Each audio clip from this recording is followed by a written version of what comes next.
Գյումրու Սևյան թաղամասի հայտնի լոկոմոտիվ մարզադաշտը տևական ընդմիջումից հետո կրկին մարտաշատ էր։ Թաղի երիտասարդների նախաձեռնությամբ կազմակերպվել էր ֆուտբոլի պակային առաջնություն, որին մասնակցեցին քաղաքի տարբեր թաղամասերի ու կոլեկտիվների 12 թիմ։ Թիմերի մեջ նաև կան նախկին ֆուտբոլիստներ, մասնակցում են տարբեր մասնագիտության տեր մարդիկ, կանոնիկը պակային է, իր կանոնակարգն մի քիչ այլ է, օֆսայդ կոչեցյալը չունենք։ Շուշուտը ոչել սահմանափակում ունենք փոխարինողների,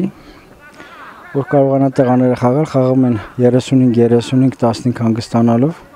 ու շատ գովելի է, որ աշխատանքից հետո կարող են գալ նման աշխուժություն ապահովել թաղերում։ Մարզադաշտը վերջին տարիներին չէր ծառայում իր նպատակին, վերանորոգման կարիք ուներ։ Մարտ ամսին անդրադառնալով բակային ֆուտբոլի մշակույթի կարևորությանը նշել էին կենտակառուցվածքների խնդրի մասին։ Այս ընթացքում լոկոմոտիվ մարզադաշտում վերանորոգման աշխատանքներ են կատարվել, իսկ մրցումների անցկացմանն օգնել է քաղաքապետարանի սպորտի բաժինը։ Երկար տարիներ այս մարզադաշտը գտնվել է անփույթ վիճակում, կատարվել է սեթկեքի կառուցման աշխատանքները, որը ամբողջովին վնասված էր։ Հողածածկույթի վերանորոգման աշխատանքներ են կատարել, տրիբունան է ամբողջովին վերանորոգվել, նաև հիմա վերանորոգումը փուլում է հանդերձարանները, որը շուտով կավարտվի, ու նման բոլոր մարզադաշտերն նման խնդիրներ ունեն՝ մաքրելու, հետևողական նայելու։